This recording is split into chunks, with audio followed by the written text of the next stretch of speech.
भगवान विष्णु का चरित्र ही सत्यनारायण की कथा है। इसलिए इन 5 अध्यायों के अंतर्गत 3 दिनों में हम लोग जो 5 अध्यायों की श्री सत्यनारायण भगवान की व्रत कथाओं को सुनेंगे, बहुत गंभीरता पूर्वक सुनेंगे। आती भी हो फिर भी सुनना। हनुमान जी का स्वभाव है, उन्हें प्रत्येक कथा आती है, फिर भी वो वैसे ही सुनते हैं जैसे कुछ जानते ना, दीन भाव में वही आंखों से आंसू बहाते हुए। आती भी हो तब भी सुनना और बहुत धैर्यता पूर्वक सुनना। जो मन में मनोकामना हो, पहले भगवान विष्णु का जो चित्र लगा है ध्यान कर लो। पीछे चित्र लगा भगवान श्री हरि का, इनको प्रणाम कर लो, वंदन करो। अपने गुरुदेव भगवान को भी ध्यान करो। देखो सत्यनारायण भगवान के लिए भागवत में वर्णन आया, सत्य सत्य सत्य कहा 9 बार ही है ना, 9 बार सत्य सत्य कह करके भागवत में ठाकुर जी की स्तुति की। इस स्तुति का कारण सिर्फ इतना है, भगवान ही सत्य है और सत्य ही भगवान है, इनके अलावा सब कुछ मिथ्या है, ब्रह्म ही सत्य है। जब इनको प्रणाम कर लीजिए। हम सब ने यह भगवान को स्मरण किया, ध्यान किया है, उनको बुलाइए अपनी मन की मनोरथ पूर्ति के लिए। जो आप मनोकामना को पूर्ण करना चाहते हैं उसको आप मन ही मन में बोलिए।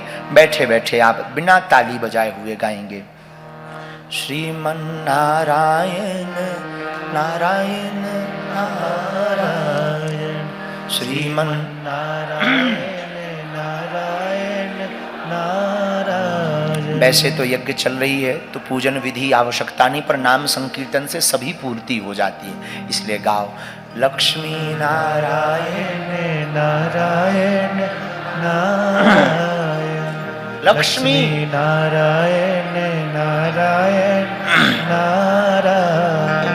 जो नारायण नाम लेते हैं, नारायण नाम लेते हैं, पाप होते सब क्षारायण। हाँ, पाप होते सब क्षारायण। श्रीमन नारायण नारायण नारायण, लक्ष्मी नारायण नारायण नारायण, सूर्य नारायण नारायण नारायण, सूर्य नारायण नारायण नारायण, चंद्र नारायण नारायण नारायण, श्रीमन नारायण नारायण, श्रीमन नारायण नारायण नारायण।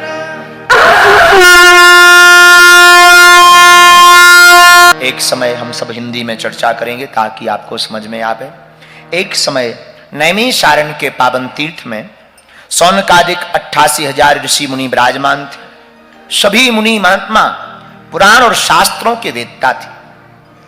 उसी समय उन मुनियों ने, ऋषियों ने श्री सूत जी महाराज से पूछा, हे महामुने, हे भगवान, हे प्रभु, किस व्रत के करने से, किस तपस्या के करने से मनोवांछित फल प्राप्त कलयुग में मिल सकता है?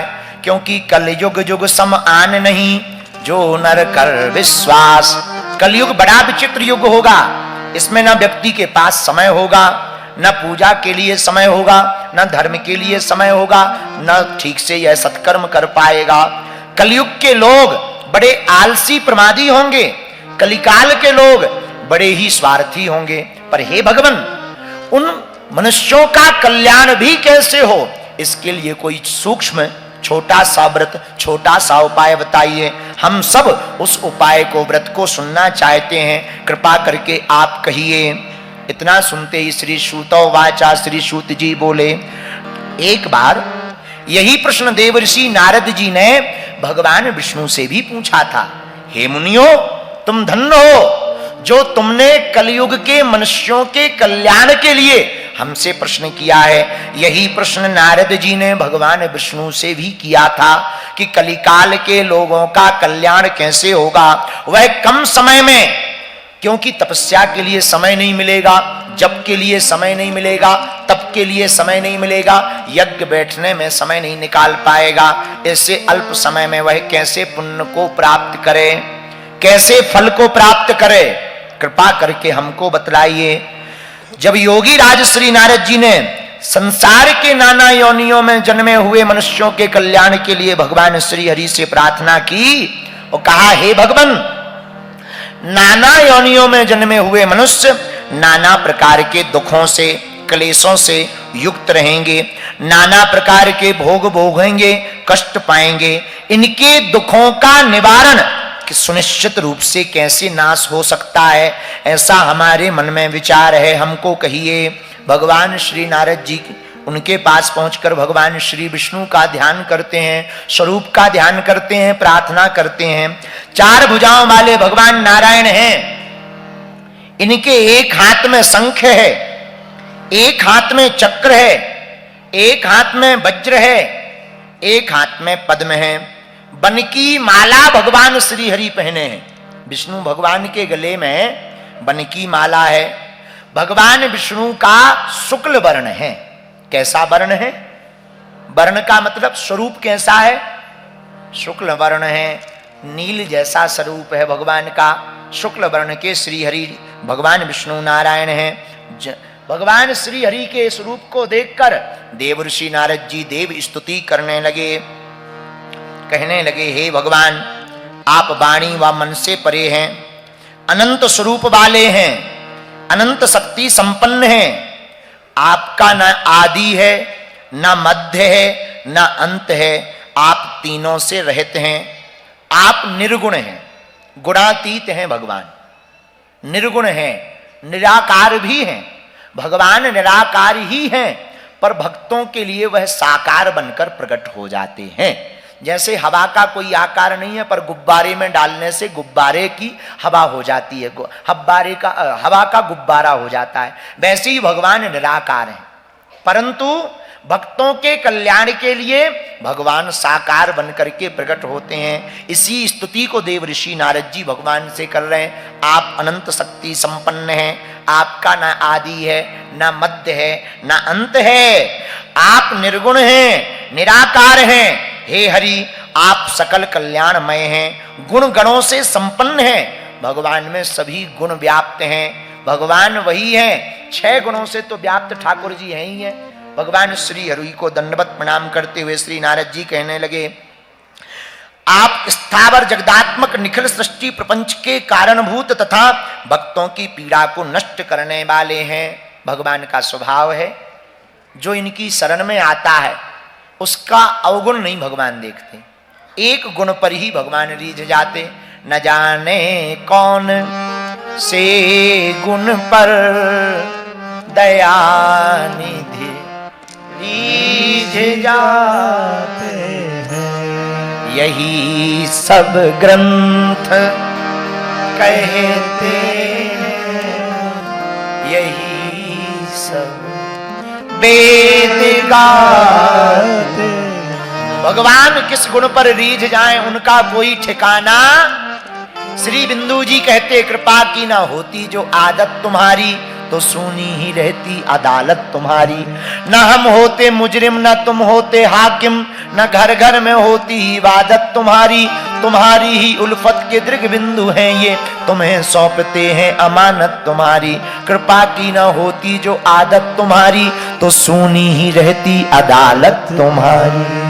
तो नारद जी प्रार्थना करते, हे प्रभु, आप भक्तों की पीड़ा को नष्ट करने वाले परमात्मन हो, आपको नमस्कार है। स्तुति सुनते ही भगवान प्रसन्न हो गए। भगवान श्री हरि नारद जी से बोले, हे महाभाग, आप कहां से आए हो अभी अभी, और किस प्रयोजन से आए हो? नारद जी हाथ जोड़कर मुस्कुरा कर बोले, भगवान अभी हम मृत्यु लोक से आए हैं। मृत्यु लोक? ये मृत्यु लोक कौन है? जहां हम लोग रहते हैं इसी लोक का नाम मृत्यु लोक है, जहां सबको मरना है। आदि जगत गुरु शंकराचार्य ने कहा, पुनरपि जन्मम पुनरपि पुनरपि जन्मी जठरे शयनम। पुनः जब जिसका जन्म होगा वो मरेगा, जो मरेगा वो फिर से जन्म लेगा। इसका उत्तर रामचरितमानस में भी गोस्वामी जी ने दिया। जो जन्मे सो निश्चय नासा, जो नासे सो पुनः प्रकाशा। तो मृत्यु लोक कौन है? जिस लोक में हम लोग रहते हैं इसी लोक का नाम है, क्या नाम है? मृत्यु लोक मतलब जो जन्म लिया वो मरेगा। यहां सब कुछ नाशवान है। संसार का मतलब ही है जो नित्य सलक रहा हो, यही संसार है। इसमें नित्य सब कुछ खिसक ही रहा है। संसार भी खिसक रहा। कुछ या अब कथा के बीच में बोलना नहीं चाहिए, पर उदाहरण देना चाहिए। दृष्टांत कुशलोधीरा वक्ता कार्य है, तो उदाहरण के रूप में बताएं। संसार खिसक रहा, यहीं बगल में जोशी मठ में पूरी जमीन ही खिसक रही। संसार खिसक रहा है, नित्य चल रहा है, इसी का नाम संसार है। तो नारद जी से पूछा कहां से आए हो? मृत्यु लोक से आए। क्या करने गए थे? महाराज नाना प्रकार के मनुष्यों को पीड़ा से दुखी देख करके हमारा मन बड़ा दुखी हो गया है। मृत्यु लोक में अपने पाप कर्मों के द्वारा विभिन्न योनियों में उत्पन्न सभी लोग बहुत प्रकार के क्लेशों से दुखी हो रहे हैं। भगवान बोले हम क्या करें? अगर वो दुखी हो रहे, जो करेगा सो भरेगा। उन्होंने कर्म किया है सो पा रहे। भगवान आप दयालु हो, दीनानाथ हो, हम आपसे उन मनुष्यों के दुखों के निवृत्ति के लिए कोई लघु उपाय, छोटा सा उपाय पूछने आए हैं। अगर आप वह उपाय बता देंगे आपकी बड़ी कृपा होगी। इतना कहते ही भगवान मुस्कुरा करके नारद जी से बोले धन्य है साधु, साधु साधु जो परोपकार की भावना से जीवन जीता है, जो दूसरों के हित के लिए जीता है, जो केवल अपने लिए जिए वो दानव, जो अपने साथ साथ दूसरों के लिए जिए वो मानव, और जो केवल दूसरों के लिए जिए वही साधु कहलाता है। तो धन्य है नारद जी। साधु साधु साधु कहते हुए भगवान मुस्कुरा करके बोले हे वत्स, संसार के ऊपर आपने अनुग्रह करने की इच्छा से बहुत अच्छी और उत्तम बात पूछी है। एक व्रत हम बतला रहे हैं नारद जी, जिसके करने से प्राणी मोह से मुक्त हो जाएगा। मतलब देखो संसार में जितना भी दुख है वो मोह का है। मोह मूल बहुसूल प्रद त्यागहु तम अभिमान। रामचरितमानस में भी आया मोह ही सबसे बड़ा कष्ट है। पुराने जमाने के महात्मा अपने गांव में नहीं रहते थे, 100-150 किलोमीटर दूर भजन करते थे, अब मठ बनाते थे, आश्रम। क्यों? क्योंकि गांव में रहेंगे तो मोह उत्पन्न होगा, भाई से मोह उत्पन्न होगा, पिता से मोह उत्पन्न होगा, चाचा से मोह उत्पन्न होगा, ताई से मोह उत्पन्न होगा, फिर कष्ट होगा, वो दुखी होंगे तो दुख होगा, फिर दुख में सम्मिलित होंगे तो फिर साधु में और गृहस्थी में अंतर क्या रह जाएगा? तो मोह से बचने का उपाय क्या है? भगवान ने कहा हे नारद जी, प्राणियों को मोह से मुक्त करने का एक उपाय बताता हूं, सुनो। स्वर्ग और मृत्यु लोक दोनों में दुर्लभ हैं। हम भगवान सत्यनारायण का एक महान पुण्यप्रद व्रत बतला रहे हैं। आपके स्नेह के कारण इस समय हम उसको बतला रहे। हे नारद जी, जो सत्यनारायण भगवान के व्रत को अच्छी प्रकार विधि विधान से भगवान सत्यनारायण का व्रत करेगा, वह मनुष्य शीघ्र ही संसार के समस्त सुखों को पाकर, लोक के समस्त सुखों को पाकर परलोक में मोक्ष को प्राप्त करेगा।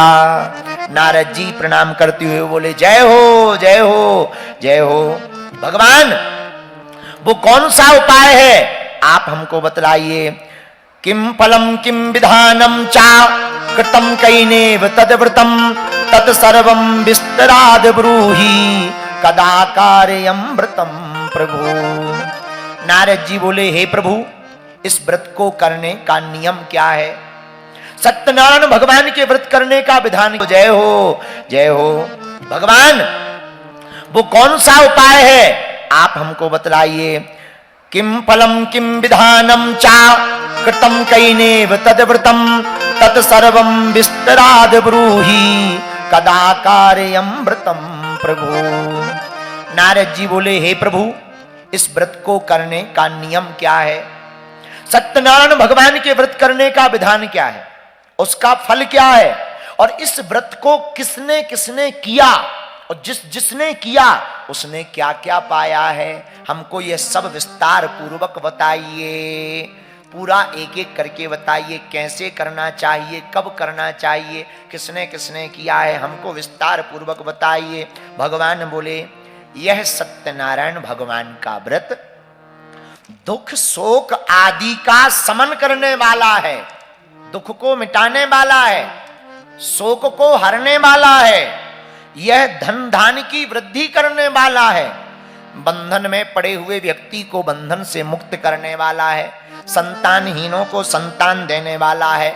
यह सत्यनारायण भगवान का जो व्रत करेगा, सत्यनारायण का व्रत मतलब सत्य के व्रत को जो करेगा, सत्य के पालन को जो करेगा, सत्य पर जो चलेगा, सत्यनारायण की जो चर्चा करेगा, जो सत्य का अनुसरण करेगा, हे नारद जी, उसकी सर्वत्र सब जगह विजय होगी, धन से मुक्त युक्त हो जाएगा, बंधन से मुक्त हो जाएगा, सौभाग्य संतान प्राप्त होगी।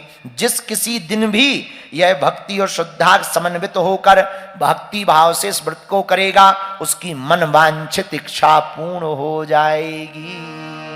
जय हो महाराज। कब करना चाहिए? किसी भी दिन। कथा को, सत्यनारायण की कथा करने का कोई भी दिन निश्चित नहीं है। कब, कौन सी तिथि? किसी भी तिथि। कितने समय? इसका समय बताया। बोले कब? बोले जब गोधूली का समय होवे, सायंकाल समय इस व्रत को करना चाहिए। आजकल के जमाने में 8 ही बजे सत्यनारायण की कथा हो के बोले महाराज बहू बेटा भूखे हैं, कथा कर दो। 8 ही बजे पूरी हो जाती है, फिर कहते महाराज हर अमावस्या सत्यनारायण सुन रहे, कुछ नहीं हो रहा, ठटरी के बरे हैं। अरे भाई, सत्यनारायण के नियम को तो समझ लो। 4 अंकों का 4 डिजिट का पासवर्ड है, 3 डिजिट बढ़िया डालो, 1 डिजिट गड़बड़ डाल दो तो क्या पासवर्ड का लॉक खुलेगा? जब तक 4 डिजिट ठीक नहीं डालोगे तब तक नहीं खुलेगा। वैसे ही सत्यनारायण व्रत कथा का नियम है। कब करना चाहिए? कभी भी। किस दिन? किसी भी दिन। लेकिन कितने समय? सायंकाल समय, जब गौ के खुर से धूल उड़ने लगे तब सत्यनारायण भगवान की कथा को कैसे करना चाहिए? ब्राह्मणों को बुलाकर अपने बंधु बांधवों के साथ, परिवार के साथ धर्म में तत्पर होकर सायंकाल भगवान के व्रत को करना चाहिए। महाराज, इसमें सामग्री क्या लगती है? नैवेद्य के रूप में। इसमें सामग्री में बताया, नैवेद्य के रूप में आटा का चूर्ण, आटा के अभाव में साठी का चूर्ण, पदार्थ को जमा कर लेवें। केले का फल होना चाहिए। कल सब लोग केला लेकर के आएंगे और पंडित जी भी यहाँ पर केले का खम्भ लगवा दें तो बहुत अच्छा है। केले का फल, घी, दूध, गेहूं का चूर्ण, गेहूं के चूर्ण के अभाव में साठी का चूर्ण मतलब चावल का चूर्ण, शक्कर या गुड़, यह सभी सामग्री जमा कर लें, एकत्रित कर लें। इसको एकत्रित करने के बाद सायंकाल ब्राह्मणों को बुला करके भक्ति भाव एकाग्रचित मन से कथा के मध्य में, इस व्रत के मध्य में, सत्यनारायण संकल्प के मध्य में मन में विचलितता नहीं लानी चाहिए। मन के हारे हार है, मन के जीते जीत, मन के हारने से हार है, मन के जीतने से ही जीत है। इसलिए मन को एकदम सावधान होकर के हमको सत्यनारायण भगवान के व्रत को करना चाहिए और व्रत पूजन करना चाहिए। ब्राह्मणों की वाणी को मानना चाहिए। जब सायंकाल पूजन हो जावे फिर ब्राह्मणों को भोजन कराना चाहिए। ब्राह्मणों को भोजन कराने के बाद में बंधु बांधवों को भोजन कराना चाहिए। विप्राय दक्षिणाम दद्दात कथम श्रुत्वा जनेशः ततश्च बंधुर्भि सार्धम विप्राश्चम प्रति भोजयेत। कथा की दक्षिणा भी ब्राह्मण को देनी चाहिए। बंधु बांधवों को भोजन करा करके प्रसादम भक्षयेत भक्त्या नित्य गीतादिकम चरेत। जिस दिन कथा करो उस दिन शाम के समय जब बंधु बांधवों को भोजन करा दो तो रात को गीत गाना चाहिए। सत्यनारायण भगवान के गीत को, नारायण भगवान के कीर्तन को गाना चाहिए। रात्रि जागरण कर सको तो और अनंत गुना फल प्राप्त होगा। रात्रि जागरण करना चाहिए। भक्ति पूर्वक प्रसाद ग्रहण करना चाहिए। नित्य गीत आदि का आयोजन करना चाहिए। तदंतर उस दिन व्रत लेना चाहिए। क्या? आज से हम सत्य पर चलेंगे, सत्य पर ही कथा की दक्षिणा भी ब्राह्मण को देनी चाहिए। बंधु बांधवों को भोजन करा करके प्रसादम भक्ष कथा करो।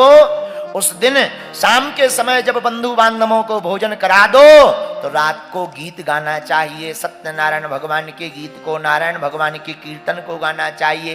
रात्रि जागरण कर सको तो और अनंत गुना फल प्राप्त होगा। रात्रि जागरण करना चाहिए, भक्ति पूर्वक प्रसाद ग्रहण करना चाहिए, नित्य गीत आदि का आयोजन करना चाहिए। तदंतर उस दिन व्रत लेना चाहिए। क्या? आज से हम सत्य पर चलेंगे, सत्य पर ही जीवन जिएंगे, सत्यनारायण भगवान के ही आश्रित रह करके अपने जीवन को सार्थक बनाएंगे। क्योंकि साच बराबर तप नहीं, झूठ बराबर पाप, और जाके हृदय साच है, प्रभुता के हृदय आ। ऐसा व्रत लेना चाहिए। सत्य बराबर तप नहीं है, झूठ बराबर कोई पाप नहीं है। विशेष रूप से कलयुग में, पृथ्वी में यही सबसे छोटा उपाय है। इति श्री स्कंद पुराणे रेवाखंडे श्री सत्यनारायण कथायाम प्रथमोध्याय समाप्ता। बोलो वृंदावन बिहारी लाल की। सत्यनारायण भगवान की जय हो, बद्री विशाल भगवान की जय हो। हल्दी चावल तो वहीं सामने छोड़ दो, दक्षिणा हमारे पास छोड़ना।